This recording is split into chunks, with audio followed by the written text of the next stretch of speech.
তাহলে এসছো এই 7 নাম্বার। বাহ, মাছ পড়েছে দেখুন বন্ধুরা, মাছ পড়েছে। মাছ পড়লে তো ভালো লাগে।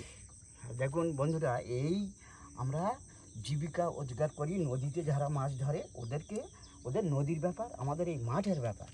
এই মাছগুলো টাইম লাগে ছাড়াতে, এরা তো পালাবার তারে হুটোপাটা করবেই এবং আমাদেরকে সেইভাবে ধরতে হবে। ওটা কি নোনা নোনা জলে, এটা মিঠা জলের মাছ? হ্যাঁ, ওটা নদীতে হচ্ছে নোনা জল, আর আমাদের এটা হলো মিটেন। এই আমরা এই হাঁড়িতে দেখলাম, দেখো একবার দেখাও।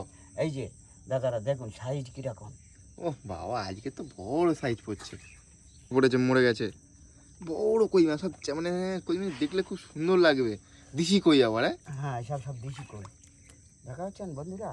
এই মাছগুলোকে আমাদের ছাড়াতে, ওরা তো পালাবার তারে তো হুটোপাটা করবে এবং আমাদেরকে ধরতে হবে এবং এই জালেতে বার করতে হবে এবং শালতিতে রাখতে হবে। আমরা রয়েছি কিন্তু শালতির ওপরে, আমরা কিন্তু মাটিতে নেই, জলেতে নেই। মাছ শালতির উপর থেকে জাল তোলা হচ্ছে।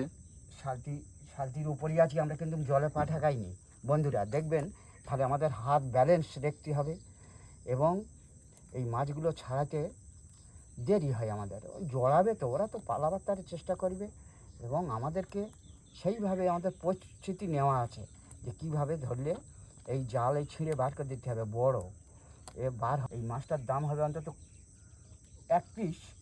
এই আমরা তো চাষি এলাকা, আমরা এই মাছটা 20 থেকে 25 টাকা পাবো আর পিস। এই দেখলেই নিয়ে নেবে মানুষ।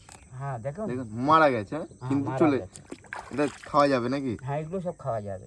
বাহ, 3টে হলো, এটা নিয়ে 4টা, 2টো ফেলে দিলে তো আবার।